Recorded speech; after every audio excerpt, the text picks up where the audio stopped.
Astaghfirullah. Bismillahirrahmanirrahim. Assalamualaikum warahmatullahi wabarakatuh. Alhamdulillah wassalatu wassalamu ala Rasulillah wa ala alihi wa sahbihi wa mawalah wa la hawla wa la quwwata illa billahi wa ba'du. Alhamdulillah, di malam ini kita bisa melanjutkan kajian kita, masih membahas tentang Kitab Tauhid.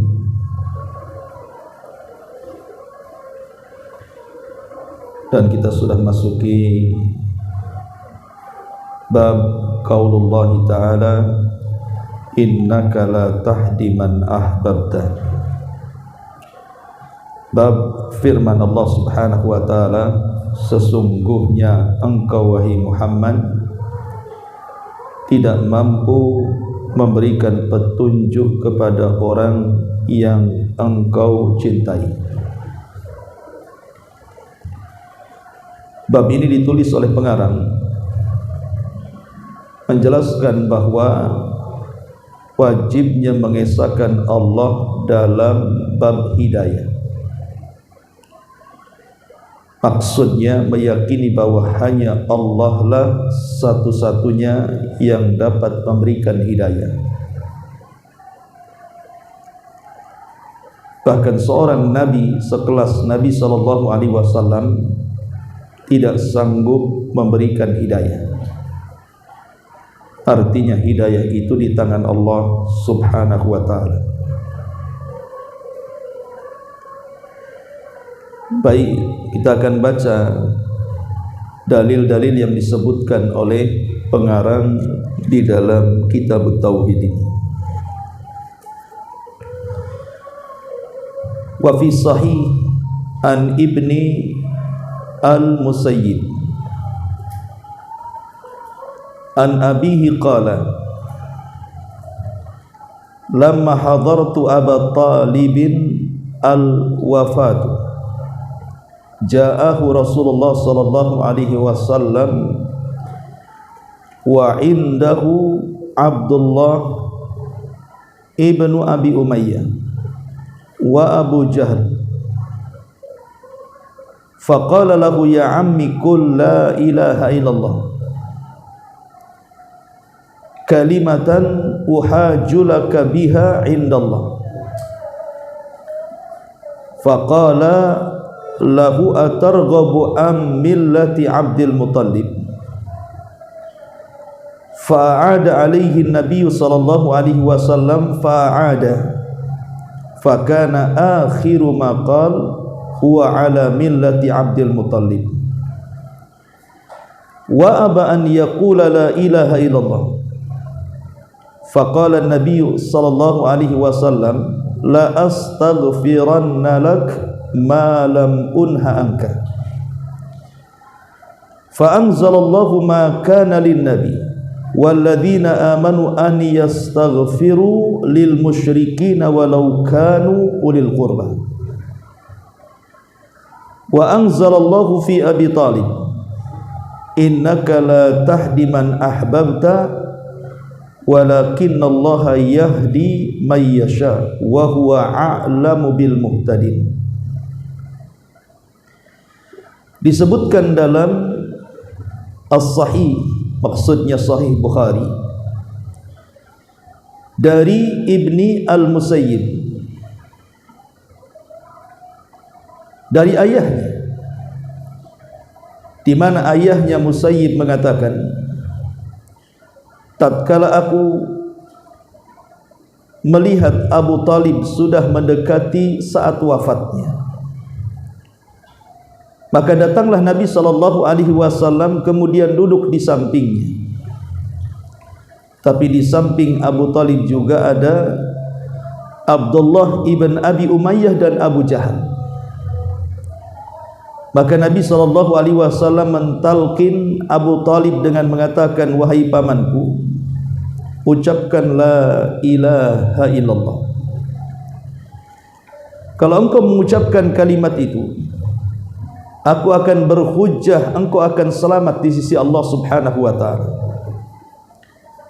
Tetapi Abdullah ibn Umayyah dan Abu Jahal kemudian juga membisikkan di telinga Abu Talib dan mengatakan, apakah engkau akan membenci agama kakek buyut Rasul Abdul Muttalib? Apakah engkau akan membenci agama Abdul Muttalib? Maka Nabi SAW mengulang kalimat tauhid, dan kedua musuh Allah juga mengulang kalimat itu. Tapi sayang, akhir yang dilakukan oleh Abu Talib justru dia mati di atas agama Abdul Muttalib dan enggan mengucapkan kalimat la ilaha illallah. Maka Nabi SAW sedih. Kemudian Nabi SAW mengatakan, sungguh aku akan memintakan ampun akan dosa-dosamu wahai pamanku, selama aku tidak dilarang Allah. Maka Allah Subhanahu wa ta'ala turunkan surah At-Taubah 113, tidak layak bagi seorang nabi dan tidak layak bagi orang-orang yang beriman untuk memintakan ampun kepada orang-orang musyrik walaupun mereka kerabat dekat. Dan Allah juga turunkan perihal Abu Talib, surat Al-Qasas ayat 56, sesungguhnya engkau wahai Muhammad tidak akan sanggup memberikan hidayah orang yang kau cintai, karena sesungguhnya Allah lah yang memberikan hidayah siapa yang dikehendaki, dan dia lebih tahu siapa yang berhak mendapatkan hidayah. Baik, bab ini sangat baik sekali untuk kita bahas, karena kita tahu bahwa nikmat yang paling besar yang Allah Subhanahu wa ta'ala anugerahkan kepada kita adalah nikmatul hidayah, nikmat kita mendapatkan hidayah.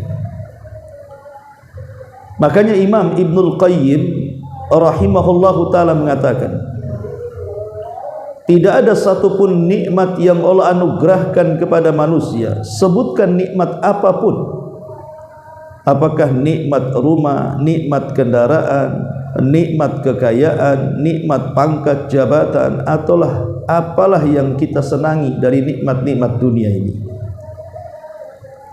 itu di sisi Allah Subhanahu wa ta'ala kecil, tidak sebanding dengan nikmat seseorang mendapatkan hidayah Allah Subhanahu wa ta'ala.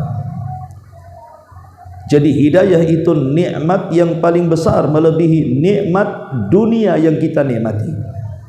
Tapi sebaliknya, kata Imam Ibnul Qayyim, tidak ada musibah yang jauh lebih besar dari musibah-musibah dunia. Sebutkan musibahnya.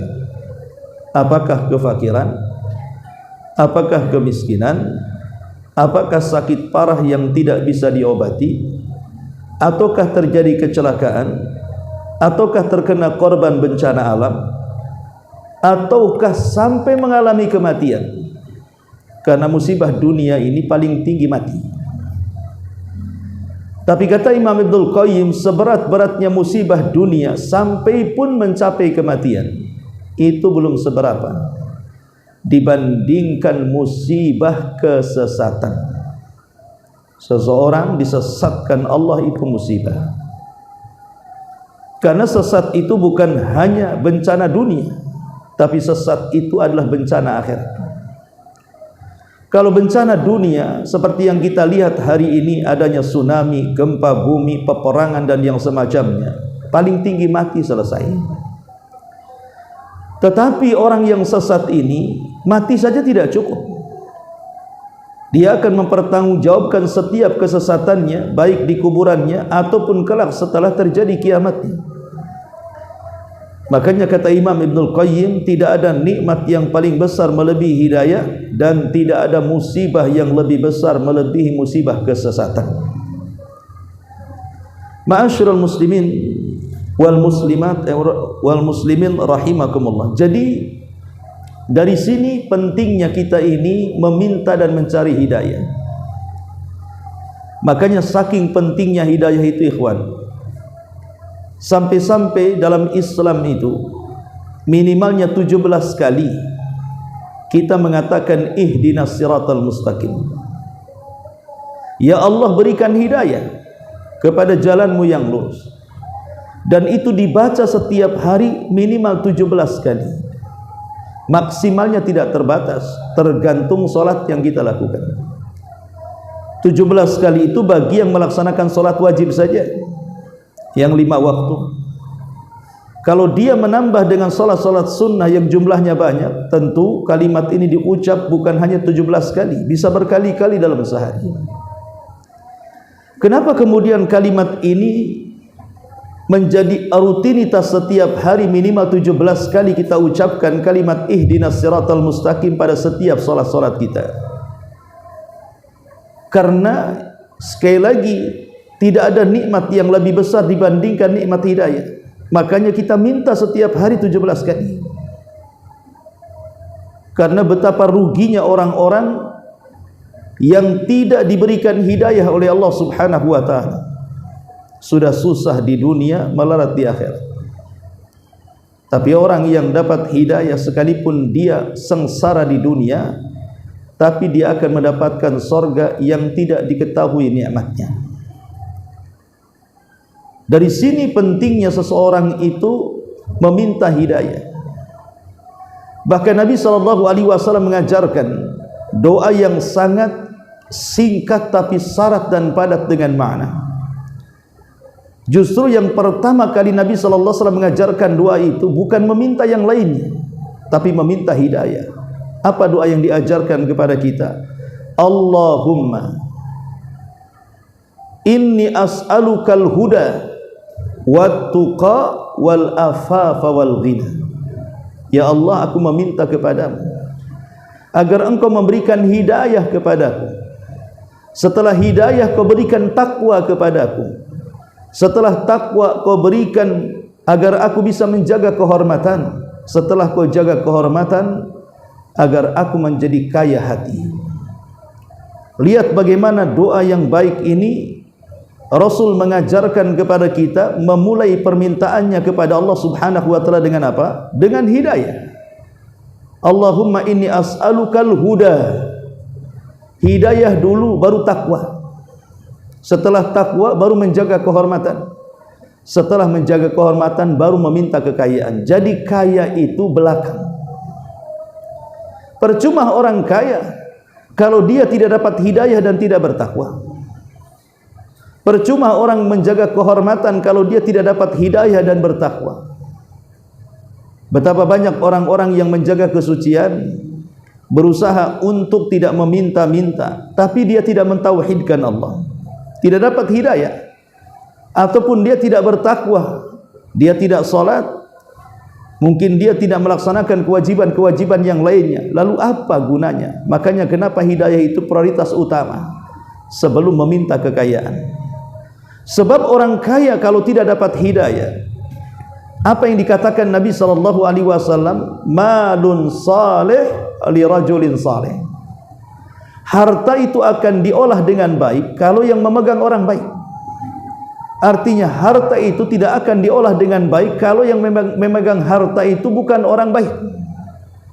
Ketika orang yang memiliki harta itu diberikan hidayah dan diberikan ketakwaan, maka dia bisa menyalurkan kekayaannya sesuai dengan yang telah memberikan kekayaan kepadanya. Tapi kalau yang memegang kekayaan itu bukan orang yang dapat hidayah ataupun yang bertakwa, saya kira harta akan mencelakakan kehidupannya. Lihat Qarun yang awalnya dapat hidayah ketika dia dalam kondisi miskin, bahkan seorang alim, seorang yang pandai dan indah bacaan Tauratnya. Tapi setelah kemudian dia mendapatkan kekayaan, dia malah melepaskan hidayahnya. Apa yang terjadi? Dengan kekayaannya dia pun melampaui batas. Maka Allah hukum dalam Al-Quran, فَخَسَفْنَا بِهِ وَبِدَالِهِ الْأَرْضَ. Kami tenggelamkan Qarun dan seluruh kekayaannya. Dari sini kita tahu bahwa ketika Qarun lebih memilih jalan kesesatan dan meninggalkan jalan hidayah, terperdaya dengan kekayaan, apa yang terjadi? Khasirat dunya wal akhirah. Dunia rugi, datang azab kepadanya, neraka menanti kelak setelah kematiannya. Baik ma'asyiral muslimin wal muslimin yang dimuliakan Allah Azza wa Jalla, di dalam hadis ini yang disebutkan dalam Sahih Bukhari dari hadis Sa'id ibn Musayyib, seorang pemimpin tabi'in, di mana Sa'id ibn Musayyib ini menikah dengan salah satu putri daripada Abu Hurairah radhiyallahu anhu. Ayahandanya yang bernama Musayyib ketika masih hidup, ia bersama-sama dengan Abu Jahal dan juga bersama-sama dengan Abdullah ibn Abi Umayyah. Mereka adalah musuh-musuh Nabi di saat Abu Talib masih hidup. Dan kita tahu bahwa Abu Talib ini ikhwan, sekalipun sepakat ahli sunnah wal jamaah, dia mati kafir. Tapi bagaimanapun Abu Talib ini orang baik. Di usia Nabi SAW 8 tahun, setelah lepas dari pangkuan kakeknya Abdul Muttalib karena hanya merawat 2 tahun saja kemudian meninggal dunia, maka Abdul Muttalib ketika itu mewasiatkan kepada putranya Abu Talib agar merawat Nabi SAW, menjadi ayah angkatnya. Kenapa Abdul Muttalib memilih Abu Talib? Bukankah paman-paman Nabi SAW itu banyak, bahkan lebih kaya dibandingkan Abu Talib? Contohnya Abu Lahab, contohnya Hamzah, contohnya Abbas. Itu paman-paman Nabi SAW. Dan yang paling kaya dari antara paman Rasul yang masih hidup ketika itu adalah Abu Lahab. Kenapa Abdul Muttalib tidak menitipkan kepada Abu Lahab untuk menjadi ayah angkatnya atau paman-paman yang masih hidup? Karena Abu Talib itu dengan ayahanda Rasul Abdullah itu saudara kandung. Karena Abdul Muttalib itu banyak istri, anaknya banyak dari beberapa istri. Lah yang satu saudara kandung dari ibu bapa yang sama, Abdullah itu adalah Abu Talib. Jadi Abu Talib ini 2 saudara kandung dari ibu yang sama dan bapa yang sama. Adapun yang lainnya, Abu Lahab, Hamzah, Abbas, Uqail dan yang lainnya, itu hanya satu bapa beda ibu. Otomatis saudara kandung secara emosi tentu lebih dekat hubungan emosionalnya dengan saudara kandungnya dibandingkan saudara seibu.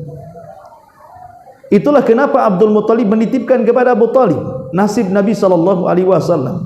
Ketika itu Rasul di usia 8 tahun.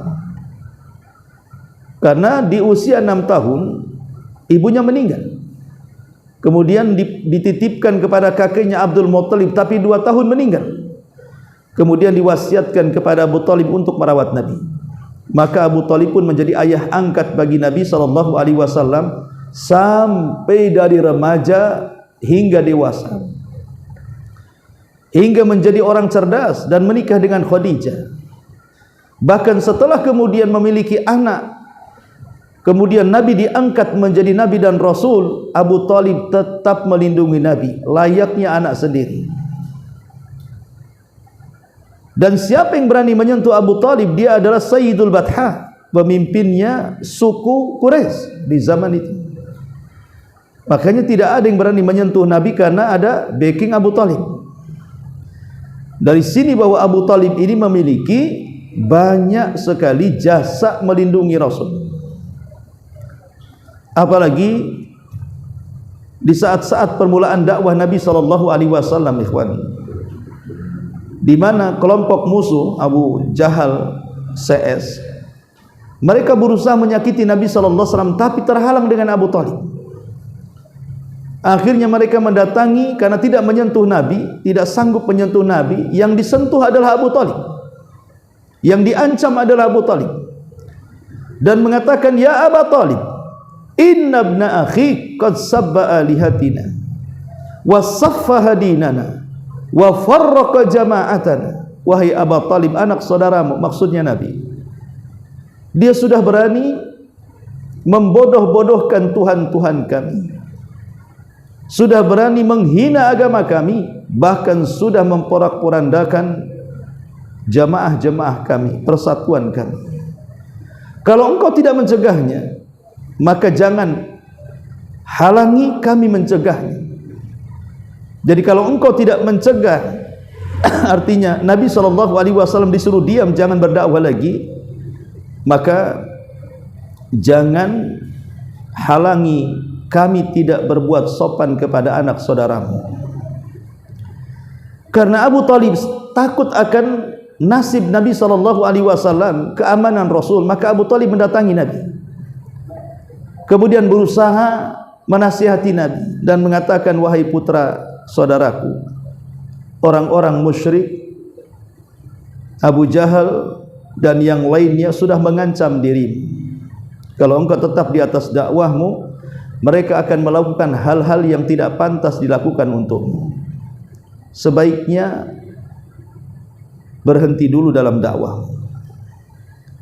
Lihat bagaimana Abu Talib saking sayangnya kepada Rasul, takut kalau seandainya musuhnya menyakiti Nabi.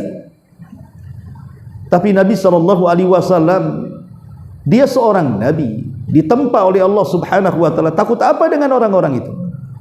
Makanya Nabi dengan tegas di hadapan pamannya Abu Talib dan mengatakan, ya Aba Talib, ya ammi, law wada'u syamsa fi yamini wal qamara fi shimali, wallahi ma taraktu hadzal amr.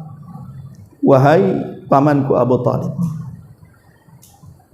kalaulah mereka musuhku itu datang membawa matahari, kemudian diletakkan di tangan kananku, dan sebagian mereka mengambil bulan kemudian meletakkan di tangan kiriku, mereka memaksa untuk aku menghentikan dakwahku, demi Allah aku tidak akan meninggalkan dakwah mulia ini. Walaupun sebagian ulama hadis mengatakan riwayat ini lemah, tapi masyhur di buku-buku sejarah. Akhirnya kemudian melihat kesungguhan Rasul dan keberanian Rasul untuk tetap mendakwahkan ajaran yang benar, walaupun sebenarnya dalam hati Abu Talib itu membenarkan agama Nabi. Makanya saat kemudian Abu Talib ditanya, kenapa dia tidak masuk Islam? Maksudnya ketika Ali radhiyallahu an sedang sholat bersama Nabi, ketahuan sama Abu Talib, padahal dia sudah sembunyi-sembunyi, tapi Abu Talib tidak marah. Kemudian Ali selaku anaknya mengatakan kepada ayahandanya Abu Talib, wahai ayahku, kenapa engkau tidak ikut agama Muhammad? Apa kata Abu Talib? Dia bersumpah, wallahi tidak ada agama yang lebih mulia melebihi agama Muhammad. Falaulal malamah, kalau bukan karena aku takut dicela, sungguh aku akan masuk ke agamanya. Artinya Abu Talib tidak mau masuk Islam, kenapa? Karena takut celaan manusia. Tapi dalam hatinya dia mengatakan tidak ada agama yang lebih baik melebihi agama Muhammad. Tidak ada khairuddin, sebaik-baik agama melebihi agama yang dipeluk Nabi SAW. Makanya kenapa Abu Talib rela kemudian membela Rasul dari teman-teman sejawatnya Abu Jahal dan yang lainnya. Akhirnya ketika mendengar hal itu, Abu Talib mengatakan kepada Rasul, baik, kalau engkau memang sudah bersikap seperti itu, qul ma syi'ta waf'al ma ahbabta, ucapkan sesukamu dari ucapan yang kau akan ucapkan, lakukan sesukamu apa yang akan kau lakukan, aku yang akan membelamu. Sejak saat itulah Abu Talib selalu membela dakwah Nabi, padahal dia belum masuk Islam dan mati juga tidak masuk Islam. Cuman dalam hatinya sangat membenarkan agama yang dibawa Nabi. Makanya akhirnya kemudian kelompok Abu Jahal ini bersikap, bagaimanapun mereka mayoritas, Rasul ini minoritas, hanya didukung oleh kabilah Abdi Manaf. Sementara di belakang Abu Jahal ini ada 18 kabilah yang mendukungnya. Maka mereka pun bersikap untuk memboikot Bani Hashim, karena mereka sudah menyokong Nabi yang menjadi musuhnya Abu Jahal. Karena ketika itu kan pemimpin umumnya adalah Abu Jahal yang memimpin Arab. Setelah kematian Abdul Muttalib, yang memimpin bukan lagi Quraisy tetapi Bani Mahzum, maksudnya Abu Lahab, Abu Jahal, Hisham, Amr ibn Hisham. Makanya dia mengendalikan 18 kabilah. Maka dia menginstruksikan 18 kabilah ini untuk membuat undang-undang, dan undang-undang itu dipajang di dalam Ka'bah. Kemudian kata Abu Jahal, selama undang-undang ini tidak rusak dan robek, maka pemboikotan berlaku. Mau berapa tahun pun akan berlaku sampai undang-undang ini rusak, baru pemboikotan berhenti. Mulailah mereka memboikot Bani Hashim. Lah saat pemboikotan selama 3 tahun inilah Bani Hashim betul-betul mengalami kelaparan hebat, sehingga mereka harus memakan kulit-kulit pohon dan dedaunan serta akar-akaran. Sudah tidak ada yang bisa dimakan. Dan harta Rasul SAW dari Khadijah pun habis untuk memberi makan Bani Hashim yang sedang diboikot selama 3 tahun. Sampai akhirnya pemboikotan ini berakhir karena surat perjanjian itu dimakan rayap. Semua habis poin-poin, bulir-bulir kesepakatan, yang tersisa hanya kalimat Allahumma saja. Maka dengan hancurnya surat pemboikotan itu, maka berakhirlah pemboikotan ini selama 3 tahun. Namun sayang, dari pemboikotan ini menjadikan Abu Thalib sakit-sakitan. Banyak memikirkan sesuatu, hanya banyak penyakit, padahal usianya masih muda tapi nampak sudah tua. Karena sakit-sakitan itulah akhirnya meninggal dunia. Kemudian 6 bulan setelahnya disusul dengan Khadijah, juga sama nasibnya, sakit-sakitan akibat pemboikotan ini. Lah di dalam hadis ini menceritakan tentang kematiannya. Bagaimana kematian Abu Thalib? Dan ini diceritakan oleh Musayyib, aku hadir saat kematian Abu Thalib, kata Musayyib. Lah di samping Abu Thalib itu sudah ada Abu Jahal, sudah ada Abdullah ibn Umayyah. Ketika Rasul, 2 orang ini sudah ada, kata Musayyib. Maka Rasul masuk, melihat pamannya sedang naza. Terkadang pamannya melihat Nabi dengan tatapan yang penuh dengan keyakinan. Terkadang Abu Thalib menatap kawan seperjuangan di jahiliyahnya, Abu Jahal dan Abdullah ibn Umayyah. Karena 2 tokoh ini adalah 2 tokoh tua di zaman itu, yang sangat dimuliakan dan dihormati orang-orang Arab jahiliyah.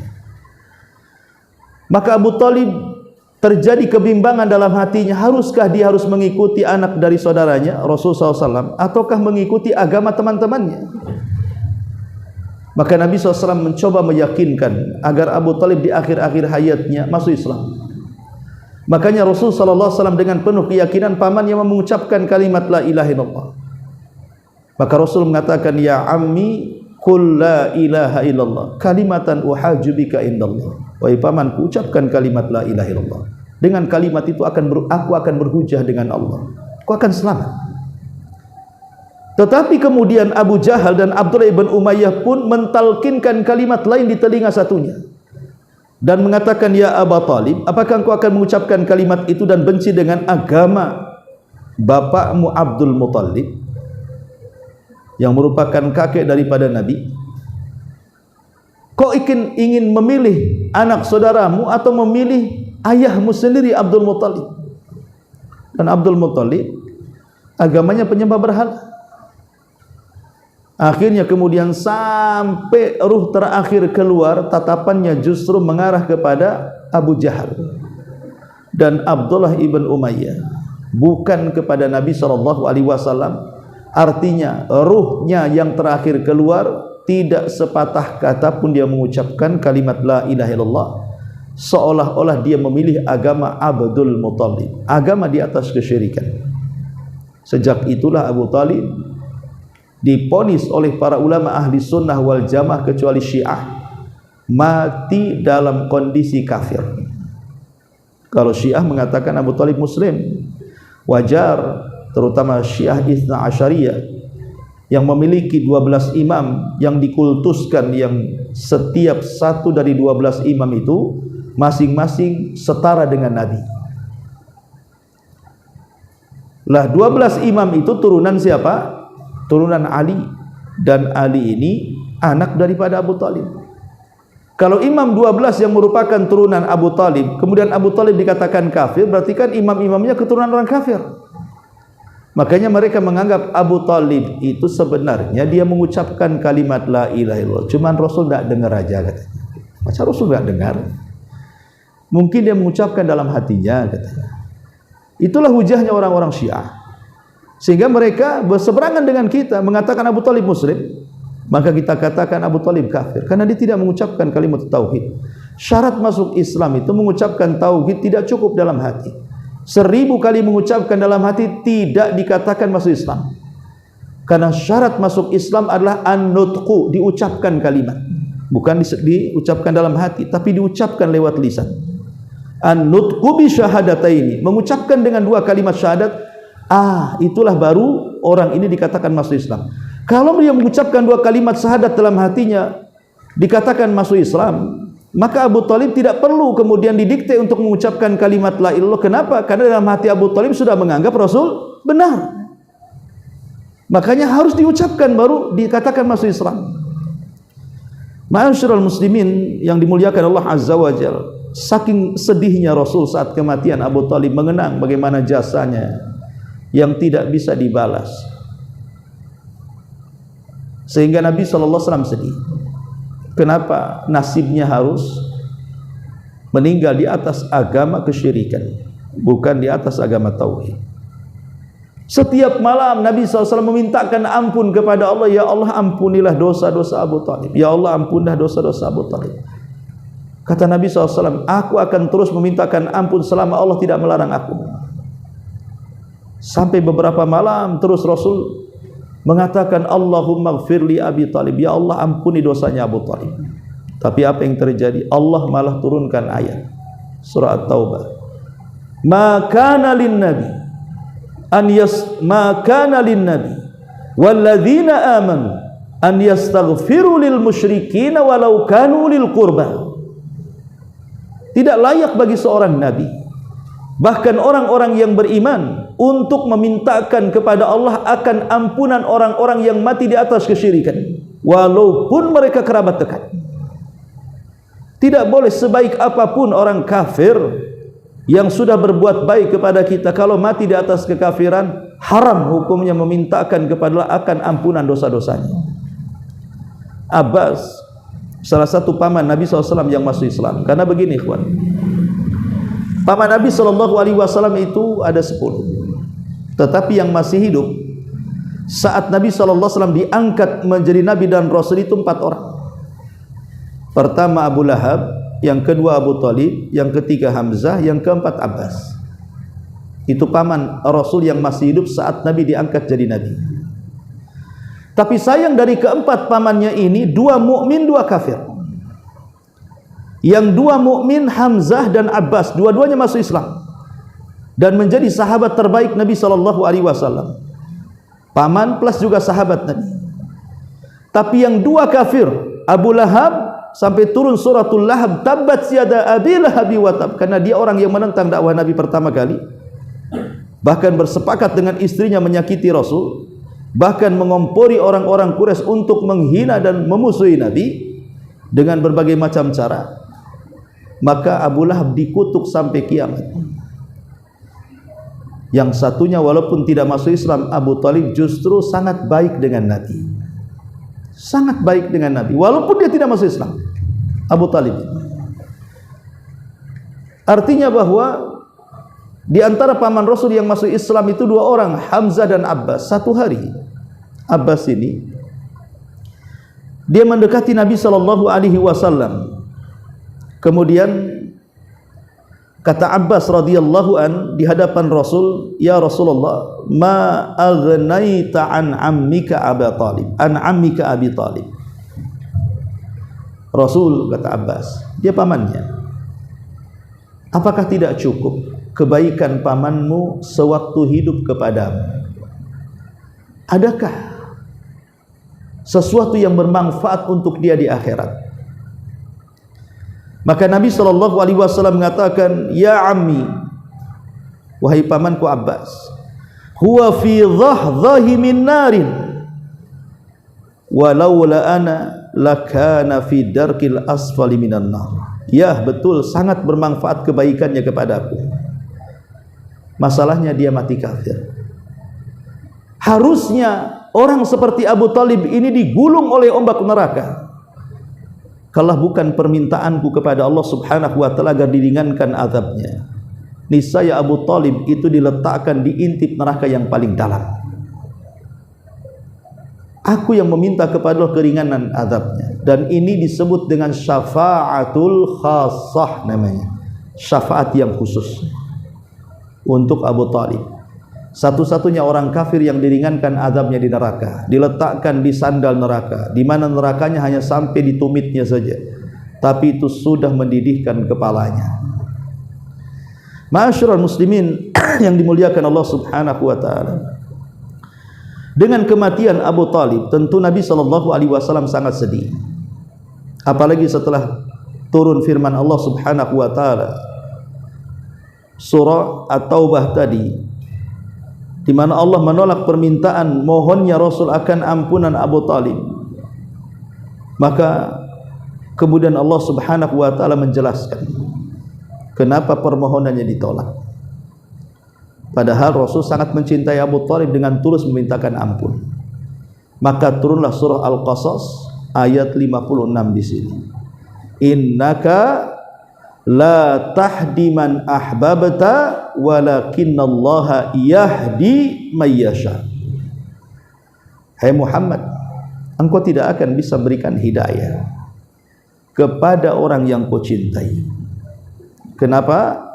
Karena hidayah itu milik Allah. Allah lah yang memberi kepada yang Ia sukai, dan Dia tahu siapa yang berhak mendapatkan hidayah. Wa huwa a'lamu bil muhtadin. Dari dalil terakhir ini menunjukkan kepada kita bahwa hidayah itu milik Allah. Kalau seandainya hidayah itu dijual bebas di pasar-pasar, tentu yang dapat hidayah hanya orang-orang kaya saja, karena mereka yang sanggup membelinya. Tapi karena hidayah itu tidak dijual bebas, maka siapapun bisa mendapatkan hidayah sesuai dengan kehendak Allah, siapa yang berhak mendapatkannya. Artinya ketika Allah Subhanahu wa taala memberikan hidayah kepada siapa yang dikehendakinya, tidak memilih karena dia orang kaya maka dia harus dapat hidayah, tidak memilih karena dia berpangkat, berjabat maka dia layak untuk mendapatkannya. Bahkan orang miskin, orang fakir pun berhak mendapatkan hidayah. Berarti hidayah itu sesuatu hadiah yang tidak ternilai harganya. Karena kalau orang mendapatkan hidayah jauh lebih mulia dibandingkan orang kaya. Orang yang mendapatkan hidayah jauh lebih agung dibandingkan orang yang berpangkat dan memiliki jabatan yang tinggi di hadapan manusia. Dan tidak ada hidayah yang lebih indah melebihi hidayatul Islam. Tidak ada hidayah yang lebih indah melebihi hidayatul Islam. Dan tidak ada hidayah di dalam Islam melebihi hidayah sunnah. Karena hidayah itu cakupannya dua. Ada cakupan umum, ada cakupan khusus. Cakupan umum hidayatul Islam. Orang masuk Islam saja sudah bagus, karena minimalnya dengan Islam kalaupun orang masuk neraka, minimalnya tidak dikekalkan di dalamnya. Anggaplah orang ini masuk neraka, tapi saat di dunia dia masuk ke dalam Islam dan mati di atas Islam, minimalnya dia tidak dikekalkan di dalamnya. Ada kesempatanlah masuk surga. Kemudian lingkup hidayah yang kecil daripada hidayah yang besar adalah hidayatus sunnah. Hidayah sunnah, hidayah yang lebih khusus, karena hidayah Islam saja tidak cukup, harus ada hidayah sunnah. Makanya Imam Ahmad ibn Hanbal di dalam kitabnya Usulus Sunnah Ibn Hanbal menyebutkan satu poin dalam kitabnya. Dia mengatakan man mata alal islami was sunnati mata ala khairin. Siapa yang meninggal di atas Islam dan meninggal di atas sunnah, maka dia mati di atas kebaikan. Karena orang yang Islam saja tidak cukup, karena banyak orang-orang yang masuk ke dalam Islam tidak dapat hidayah dalam Islam. Ngaku Islam tidak sholat, ngaku Islam tidak puasa, ngaku Islam tak baca Quran, ngaku Islam tak mau zikir, ngaku Islam tak mau dakwah, ngaku Islam malah benci kepada orang yang menjalankan Islam, ngaku Islam malah tidak suka dengan orang yang menjalankan Islam. Artinya Islam saja tidak cukup. Makanya harus ada hidayah yang kedua, namanya hidayah sunnah. Sebab kalau sudah dapat hidayah Islam kemudian masuk ke dalam hidayah sunnah, maka hidayah sunnah itulah yang memperindah Islam. Kalau sudah mendapatkan hidayah Islam, maka solatlah, maka puasalah, maka baca Quranlah, maka berzikirlah, maka ngajilah, maka begini-begini dari semua ibadah yang diperintahkan dan menjauhi semua yang dilarang. Maka bersyukurlah kalau kita bukan hanya sekedar mendapatkan hidayah Islam tapi juga hidayah sunnah. Karena banyak di antara saudara-saudara kita yang tidak mendapatkan hidayah ini. Bahkan sebagian mereka justru membenci sunnah, tidak suka dengan orang yang menjalankan sunnah. Maka bagi kita yang kemudian mendapatkan hidayah sunnah, bersyukurlah kepada Allah bahwa kita ini lebih dalam hidayahnya dibandingkan hanya sekedar hidayah Islam. Karena Imam Ahmad tadi dikatakan, siapa yang meninggal di atas Islam dan sunnah, maka dia mati di atas kebaikan. Ma'asyiral muslimin yang dimuliakan Allah Subhanahu wa taala.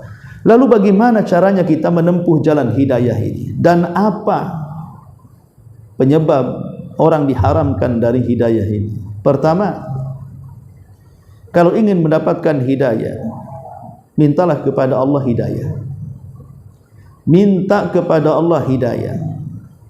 Karena Allah mengatakan dalam hadis qudsi, ya ibadi kullukum dhallun illa man hadaituhu fastahduni ahdikum.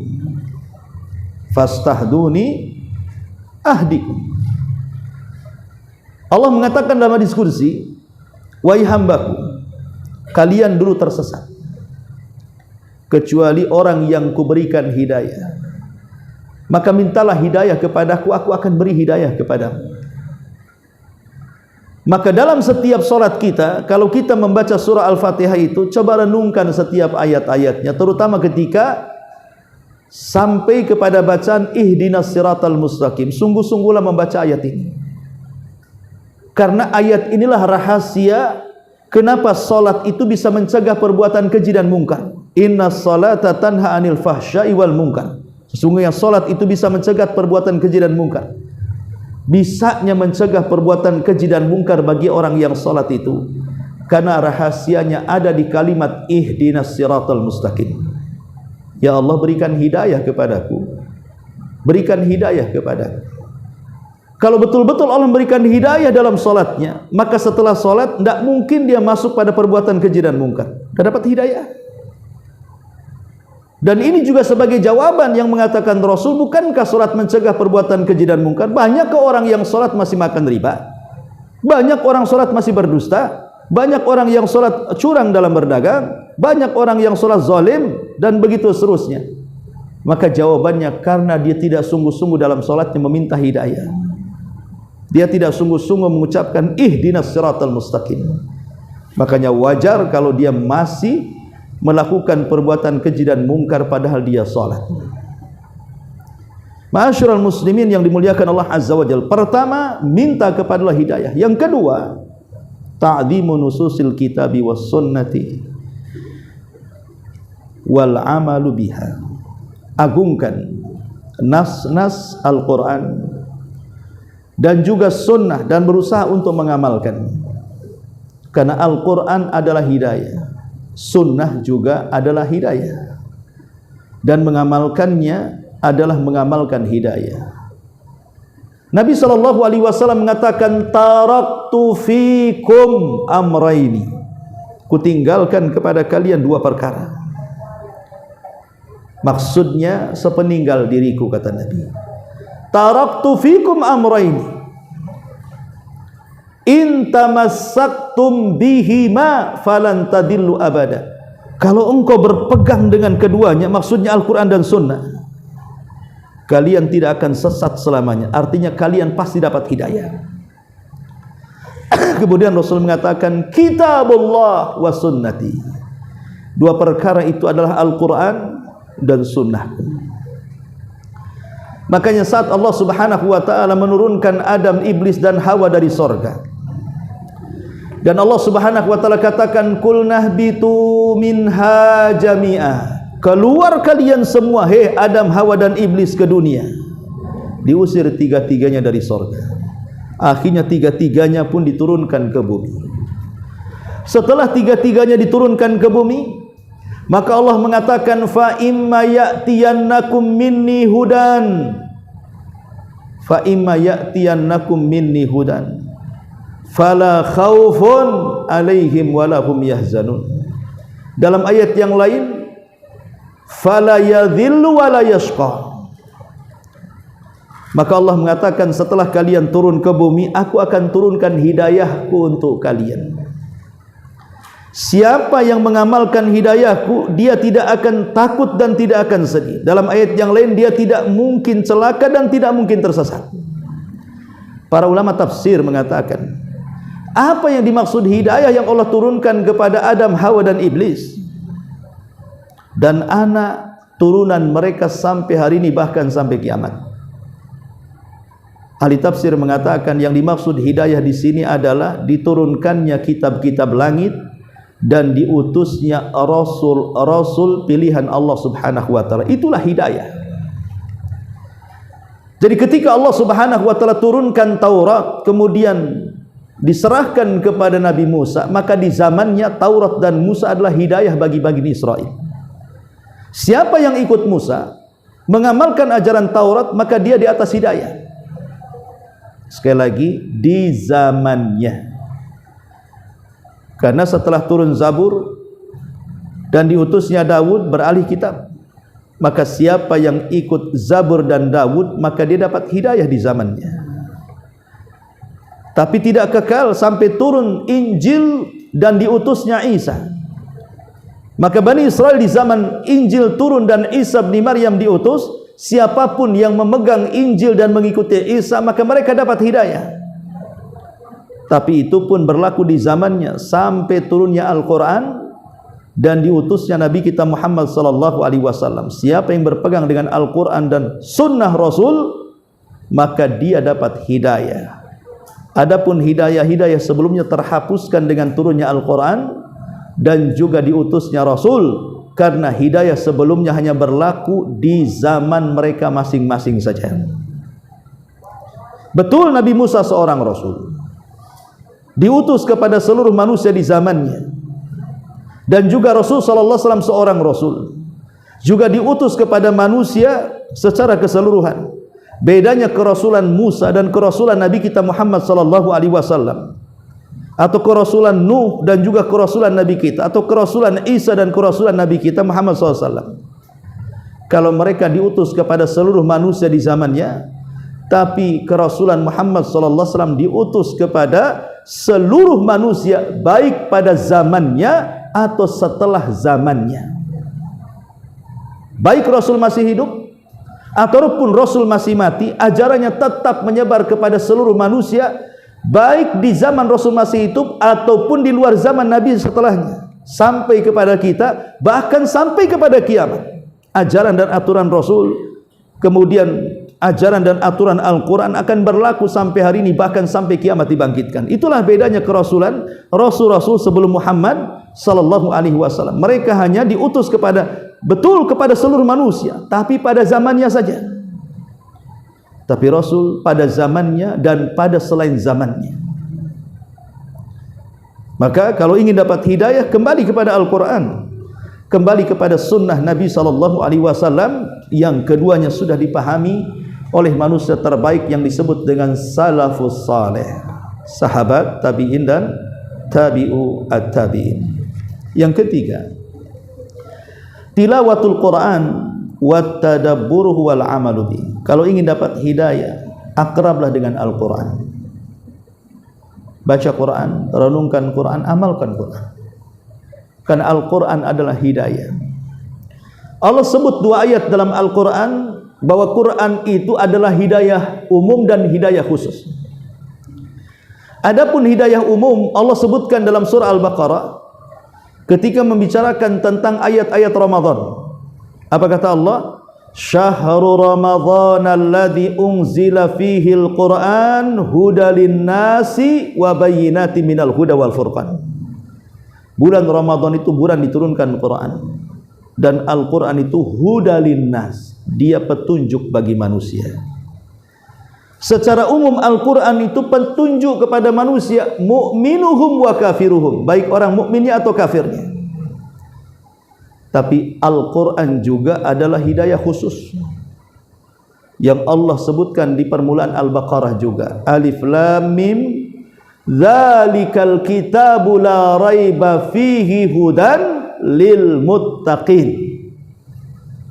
Alif Lam Mim, itulah Al-Quran yang tidak ada keraguan di dalamnya, dan Quran sebagai petunjuk bagi orang yang bertakwa.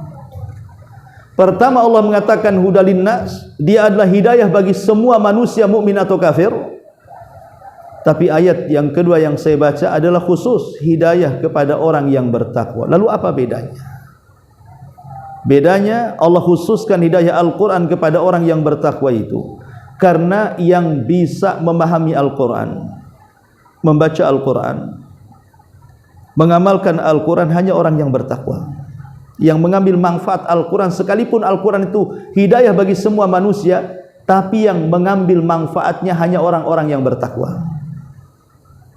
Orang kafir kalau dibacakan Quran lari, orang kafir kalau dibacakan mereka malah benci. Tapi orang-orang yang bertakwa, mereka akan mengambil manfaat dari bacaan Quran tadi. Jadi maksudnya Quran hidayah umum bagi semua manusia, tapi yang mengambil manfaat hanya orang-orang yang bertakwa saja.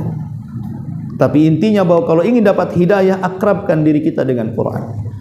Kemudian yang keempat, qiraatu siratin nabi wa ashabi wal iqtida'u bihi.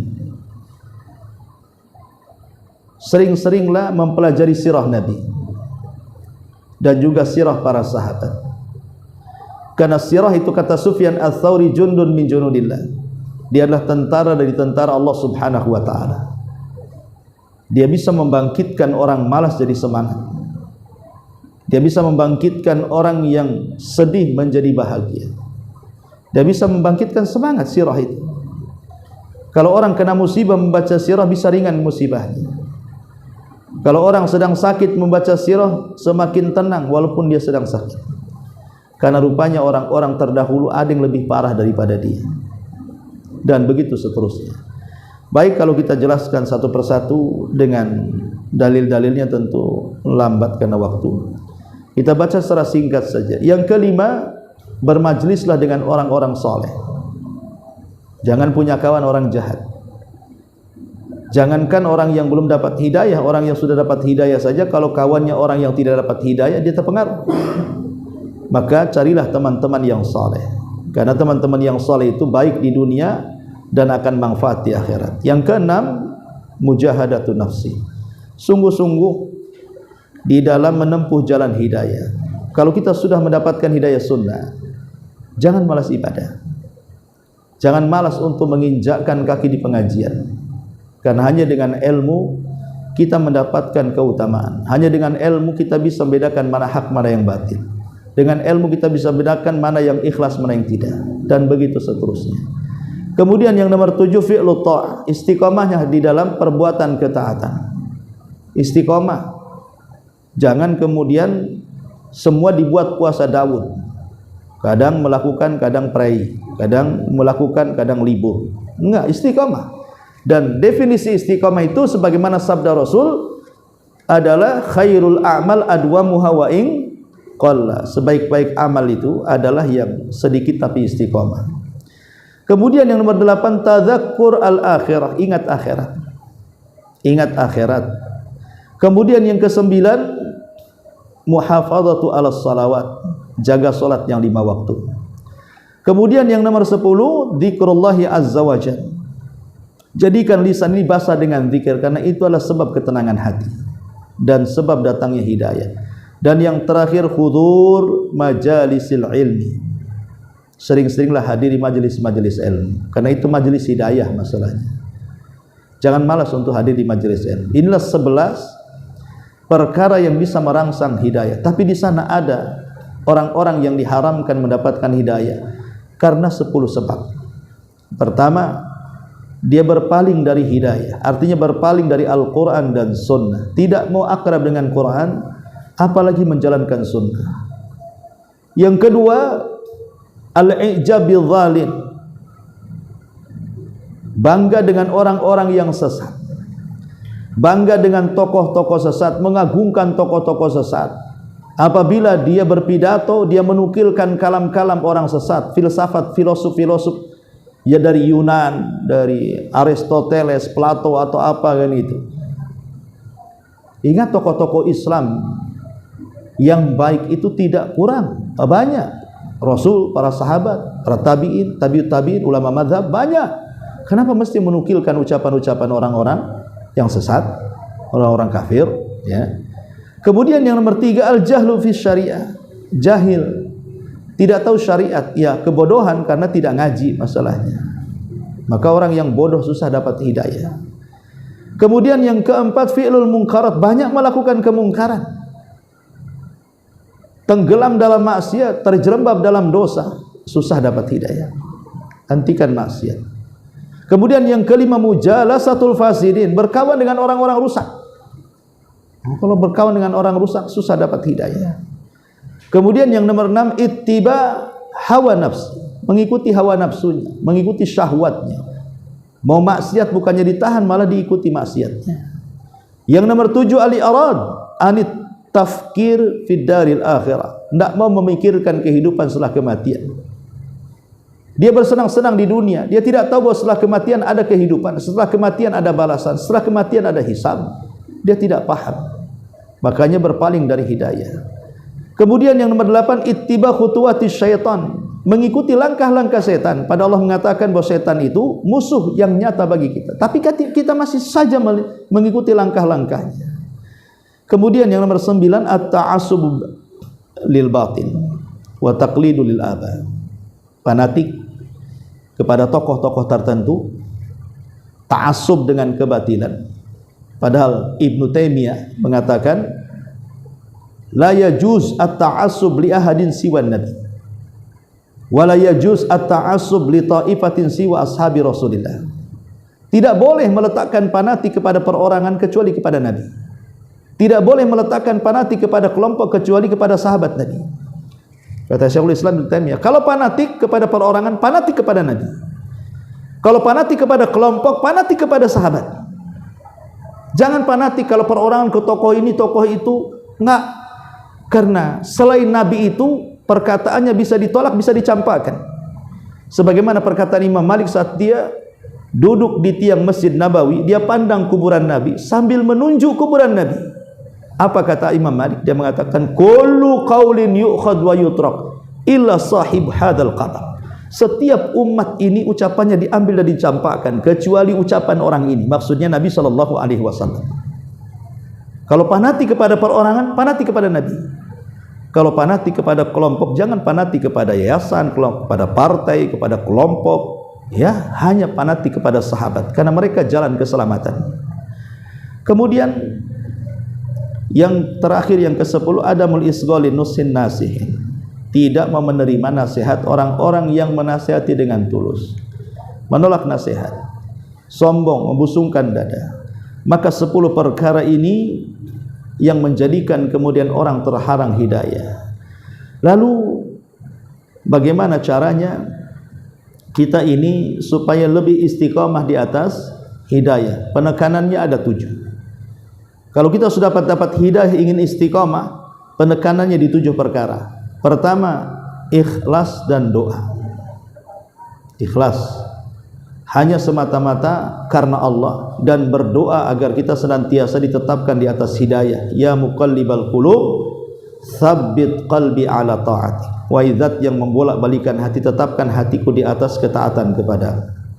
Yang kedua, al-ilmu syar'i wal amalu bih, berusaha menambah ilmu, menambah pengetahuan, dan harus banyak belajar. Hanya dengan itulah kita lebih istiqamah. Kemudian yang ketiga, al-muhafadzati alal faraid wan nawafil. Usahakan jaga 5 waktu salat, tambah dengan yang sunnah-sunnah. Kemudian yang nomor 4, as-suhbatus salihin, berkawan dengan orang-orang saleh. Kemudian yang kelima, tadabbur Al-Quran, bukan hanya membaca Quran tapi juga merenungkannya. Yang keenam, al-budu anil fitani wal mawatini syubhat, jauhi fitnah dan tempat-tempat syubhat, jauhi fitnah. Jangan mendekati fitnah ataupun mendekati tempat-tempat syubhat. Ada tokoh-tokoh sesat, kita ngaji ya, itu sama aja dengan menyesatkan dirinya. Dan yang terakhir, tajdidut taubati wal istighfar, perbaharui taubat dan perbaharui istighfar. Inilah jalan istiqamah setelah mendapatkan sunnah dan hidayah. Wallahu alam. Ini diantara bab yang kita kaji di malam hari ini tentang bab innaka la tahdi man ahbabta. Baik, sampai di sini. Sebelum saya tutup, kalau ingin bertanya silakan.